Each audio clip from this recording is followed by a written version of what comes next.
All right, everyone, I want to talk about 4 ticketing trends for 2026. If you're in ticket sales, service, premium, or retention, there are 4 shifts that I think are worth paying attention to.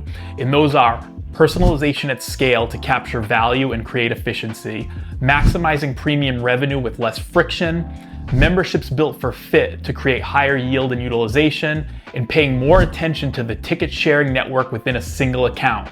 So let's dive in. First is trend 1, and that's personalization that actually drives revenue at scale.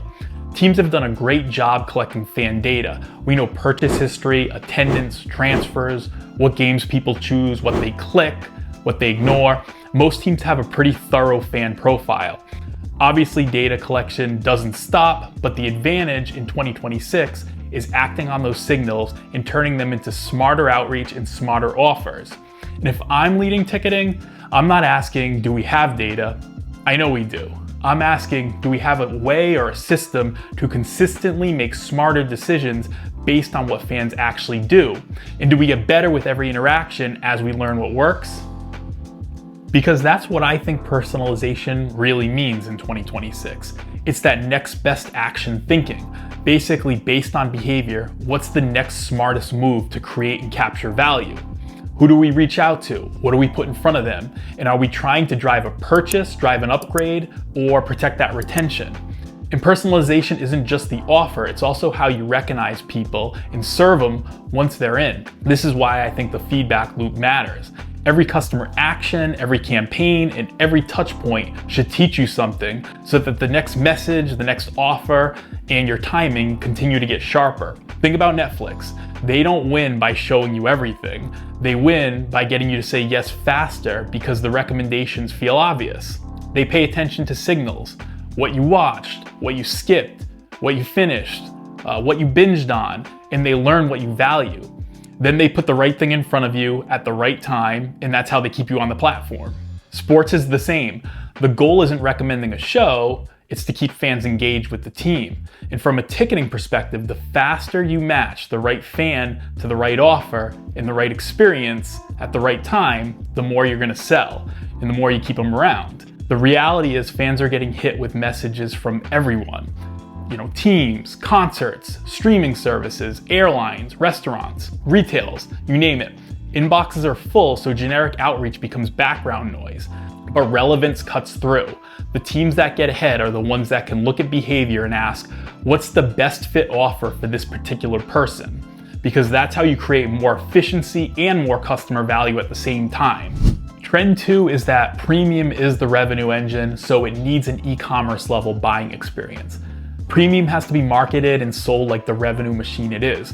We all know that premium isn't just a seat, it's a bundled experience, and the value is in how you arrive, where you gather, what you eat and drink, who you're hosting, what access you get, and how it makes people feel. And when you maximize premium revenue, you create flexibility everywhere else, with your pricing, with your packaging, with your promotion, even how aggressive you need to be with discounting. It's all about yield.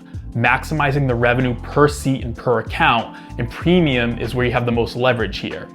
Look at the airline industry. When they convert cabins to premium lie flat seats, they're giving up a lot of volume. They only do it because premium moves the needle, and ticketing is no different. Premium deserves that same level of intention. The problem is, too often we make premium hard to understand and hard to buy. Some teams still sell it like it's 2009. When the value isn't clear, buyers are going to do one of 3 things. They'll either wait, they'll start to shop based on price, or they'll get frustrated and abandon you altogether. Could a smart buyer understand the difference between our premium options in under 60 to 90 seconds without calling us? If that answer is no, the fix is pretty straightforward.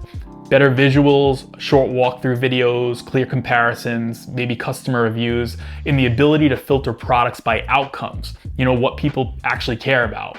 For example, all-inclusive food and beverage, private restroom, club access, proximity to the court, best for entertaining, easiest entry, you get it. Bottom line here, make the value obvious fast, reduce friction for ready buyers, and premium becomes easier to sell at higher prices because people actually understand what they're paying for. Trend 3, ticket memberships are getting rebuilt around flexibility, utilization, and pricing power. Ever since I started in this industry, teams have been infatuated with full season memberships. And I get it, full season has predictability in terms of revenue, and it's operationally simple. But in 2026 and beyond, for most teams, season ticket growth will come from building products that match how fans actually buy and how they actually live. And that means treating memberships as a portfolio, not just one full season product. I'm talking about half-season memberships, I'm talking about weekend memberships, marquee memberships with fewer games, bigger opponents at a premium price, value memberships with lower demand games but very cost effective, and they're all memberships, so they all come with benefits and status. If you give people a membership that fits their lifestyle, you get 3 wins. You get higher yield, higher utilization, and better retention. Here's why that matters economically. First, yield. Smaller, better fit memberships can be priced at a higher per game value.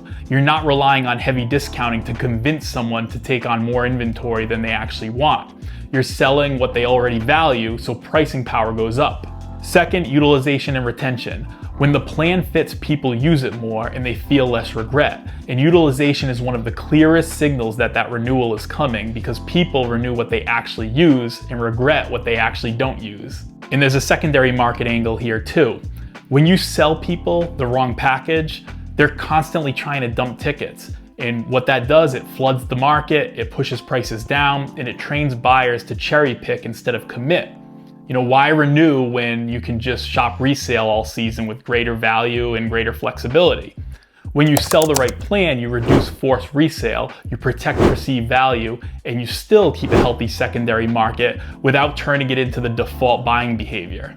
The last point about this membership trend is considering a flexibility toolkit around the membership. Easy exchanges, returns, or credits, and options that protect value when schedules change or life happens. Because again, when members feel trapped or feel a net loss, they're gonna cancel. And ideally, if you're putting people into the right package in the first place, you should see fewer exchanges, you should see fewer returns, while still giving members that peace of mind. That added flexibility becomes value, not a crutch. Bottom line, the future of membership is fit and flexibility. Build memberships people actually want, protect value through added flexibility, and you'll see higher utilization, stronger renewals, and better yield. Trend 4, pay more attention to secondary partners. Accounts are becoming a network, and the primary account holder is often just the point person. The real customer is that small ecosystem within the account. Family, friends, colleagues, people are splitting games and transferring tickets more than ever before. And this is a big deal because those silent partners can be the reason that an account renews, and they're often your most qualified future buyers because they're literally attending the games. So here's the opportunity. Most teams still don't operationalize that ecosystem. The teams that will start to get ahead in 2026 will stop thinking one account equals one relationship and start building strategy around the share partner network. And to do that, you need to make 2 moves. First, identity, separating signal from noise. What do I mean by that? Not every transfer matters, but repeat patterns do. If the same people are consistently receiving tickets and actually showing up, that's not random, that's a secondary partner. It's someone participating in the product and building habits around your team. Second, opt-in relationship building, focused on service first. This is where teams get it wrong. They either ignore these people or they blast them like a lead list. Here's what I think the move is. A service-first opt-in. When someone receives a transfer ticket, especially someone you've seen multiple times, you give them a simple opt-in. Something like, do you want game day info? Do you want tips for the quickest entry? Early access to similar games? Or maybe it's an occasional member level offer.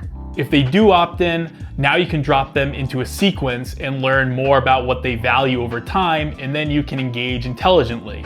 If they don't opt in, then you leave them alone. This isn't just a future sales play, it's a retention play.